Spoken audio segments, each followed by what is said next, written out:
बाद से फिर पीडी का वैल्यू क्या दे रखा है, तो 4 सेंटीमीटर, ठीक ना। और बीसी का वैल्यू क्या दे रखा है, तो बीसी का वैल्यू 3 सेंटीमीटर दे रखा है, ठीक है। इतना देने के बाद से आपसे पूछा है तो बताइए कि एबी का वैल्यू क्या होगा, यानी इसका वैल्यू पूछा है आपसे कि क्या होगा।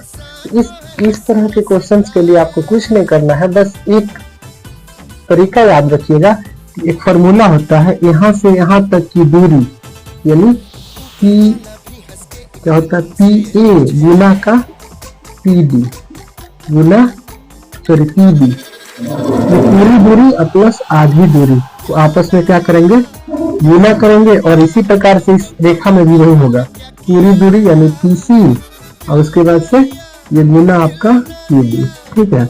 ये आपका ऐसे ही ये बनता है, ठीक है, ये डी हो जाएगा। उस प्रकार से आप देखिए इसमें वैल्यू क्या दे रखा है, तो पी ए का वैल्यू आपका 8 दे रखा है, 8 रखिए। पीडी का वैल्यू नहीं दे रखा है तो इसका पीडी का वैल्यू पीडी ही रहने दीजिए।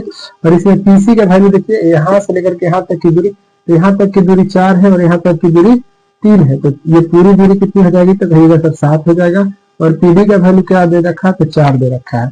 और इस प्रकार से हम यहाँ पे देखिए, अगर हम पीवी का दूरी निकालते हैं यानी पी और बी का दूरी निकालते हैं, तो ये इधर गुणन है, उधर जब हम ट्रांसफर करेंगे तो वो चला जाएगा भाग में, वो चला जाएगा आपका भाग में। इसीलिए अब देखिए यहाँ पे 7 गुने 4 अब बटे का भाग इतना, इसको जब काटेंगे तो ये 2 बार में कटेगा, यानी ये क्या हो जाएगा, तो कहिएगा सब इसको जब डिवाइड करिएगा तो 3.5 आएगा, यानी डिवाइड करिएगा तो 3.5 सेंटीमीटर। ये किसकी दूरी आ गया, तो इसका दूरी 3.5 सेंटीमीटर आ गया, 3.5 सेंटीमीटर। तो ये बताइए पूरी दूरी 8 है और इसमें से इतना दूरी यहाँ से यहाँ तक की दूरी कितना आ गया, तो कहिएगा 3.5, यानी 8 में से 3.5 आप घटा दीजिए, इसका दूरी आ जाएगा। तो मान के चलिए कि 8 है और इसमें से हमको क्या घटाना है, तो 3.5 घटाना है।